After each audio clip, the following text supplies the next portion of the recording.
මේ සැරේ කැලෙන්ඩර් ටිකක් අඩුවෙන් කරේ ඔබතුමාට මම එකක් ගෙනාවා. එතිකල් සදාචාරාත්මක විදිහට බලපෑම් කිරීම සහ ඒත්තු ගැනීම කොහොමද සේල්ස් වලදී කරන්න කියන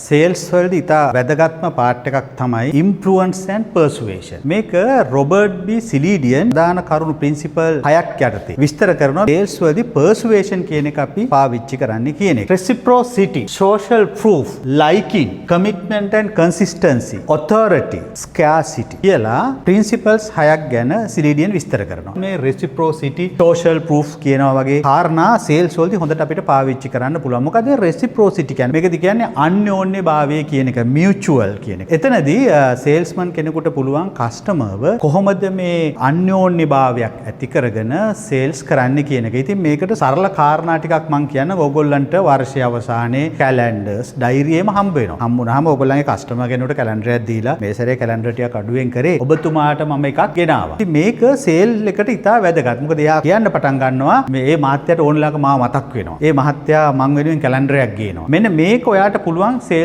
වලට පාවිච්චි කරන්න. සිලිඩියන් කියනවා මේක ඉතා වැදගත් කාරණාවක්. මෙන්න මේ දේවල් තුලින් කස්ටමර් තුල ඕගොල්ලන්ට ඒත්තු ගැනීම කරන්න පුළුවන් මේ රෙසිප්‍රොසිටි කියන ප්‍රින්සිපල් එක යටතේ. ඒත් එක්කම දෙවෙනි කාරණාවත් ඉතා වැදගත් සෝෂල් ප්‍රූෆ්. කස්ටමර්ස්ලා දැනට 200ක් අපේ මේ භාණ්ඩය පර්චේස් කරලා තියෙනවා. මෙන්න මේ පුද්ගලයාත් අපේ භාණ්ඩ තමයි පාවිච්චි කරන්නේ. නැත්නම් මේ අදාළ කම්පැනියත් අපේ ප්‍රොඩක්ට් එක තමයි පාවිච්චි කරන්නේ. එතකොට මේ ප්‍රොඩක්ට් එක පාවිච්චි කළා සාර්ථක වෙච්ච අය ඔහුගේ ප්‍රශ්න විසඳිච්ච ආකාරය ඔයාලට පෙන්වන්න පුළුවන්. මේකත් ඉතාම වැදගත් මේ සෝෂල් ප්‍රූෆ් ඉදිරිපත් කිරීමත් භාණ්ඩයක් විකිණීමට ඉන්ෆ්ලුවන්ස් කරන්න පර්සුවේෂන් වලට ඉතාම වැදගත්. ඉතින් ඒ විදිහට සිලිඩියන් මෙන්න මේ කාරණා 6 විස්තර කරනවා අපිට සේල්ස් වලදී කොහොමද පාවිච්චි කරන්නේ කියන එක.